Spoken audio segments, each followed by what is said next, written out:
এত বড় সফরে যাচ্ছি নবী গো, আমি এই দেশে কেমন করে যাব, আমি কি আমার কর্মসূচি হবে, আমি কি করব, আপনি আমাকে কিছু দূরাবি রাস্তার জন্য মুসাফির হওয়ার কারণে আমার এই টেনশন যাতে না হয়, আপনি আমার জন্য কিছু উপদেশ দিয়ে দিন, কিছু নসিহত আমাকে করেন, কিছু উপায় আপনি বলে দিন, কিছু নিয়ম নির্দেশিকা আমাকে বলে দেন, আমি কি করব।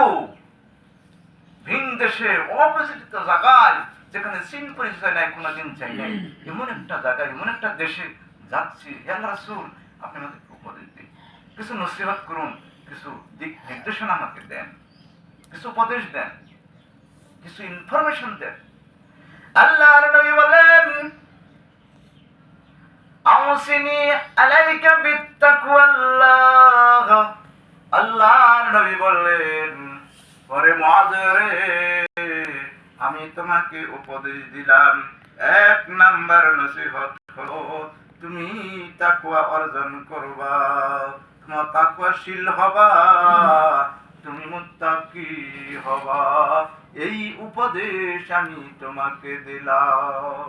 আর অনেক উপদেশ দিচ্ছেন আল্লাহর নবী বলেছেন, সেই তাকওয়া আল্লাহ রাব্বুল আলামিন আমাদেরকে মুমিন মুত্তাকি হওয়ার জন্য বারংবার আল্লাহ তাআলা কোরআনে কারীমে উল্লেখ করেছেন, মুত্তাকি হওয়ার জন্য, তাকওয়া অবলম্বন করার জন্য, তাকওয়া অবলম্বন করার জন্য।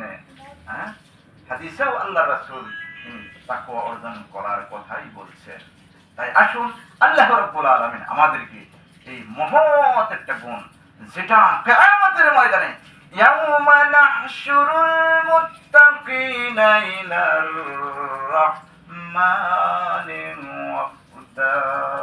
আল্লাহ পাক এত সুন্দর করে বলে দিয়েছেন, ওদিন ফেরেশতারা সব তাকওয়াশীল মানুষদেরকে আল্লাহর দিকে নিয়ে যাবে, কারণ ওই সময় মুসিবতের দিনে, ওই সময় সব মুত্তাকিরা হলো আল্লাহর মেহমান, আল্লাহর মেহমান হবে।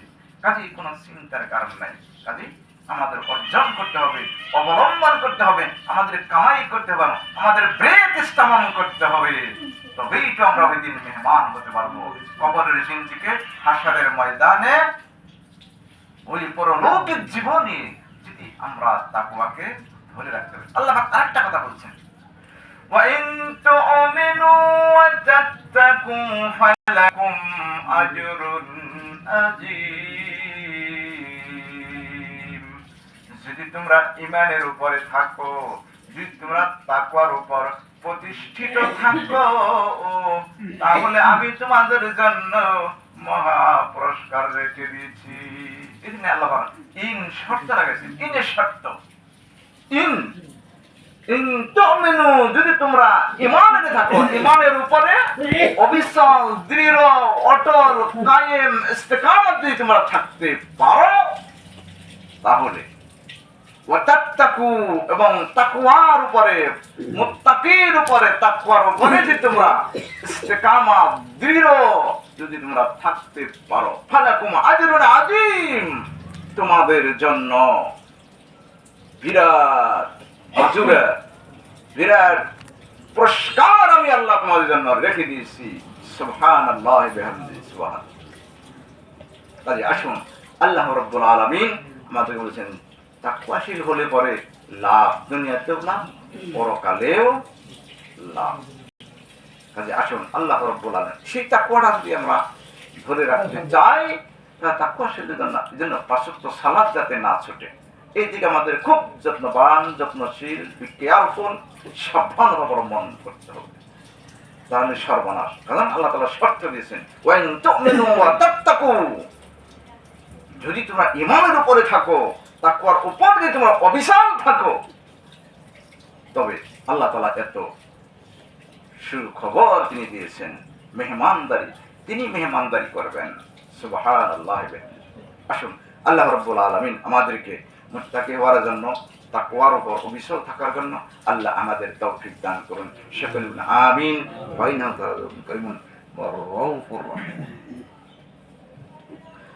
اللهم صل على محمد وعلى آل محمد كما صليت على إبراهيم وعلى آل إبراهيم إنك حميد مجيد اللهم بارك على محمد وعلى آل محمد كما باركت على إبراهيم وعلى آل إبراهيم إنك حميد مجيد ربنا آتنا في الدنيا حسنة وفي الآخرة حسنة وقنا عذاب النار رب ارحمهما كما ربياني صغيرا اللهم آتنا تقواها اللهم آتنا تقواها اللهم آتنا تقواها ربنا ظلمنا أنفسنا وإن لم تغفر لنا وترحمنا لنكونن من الخاسرين ربنا آتنا في الدنيا حسنة وفي الآخرة حسنة وقنا عذاب النار رب العالمين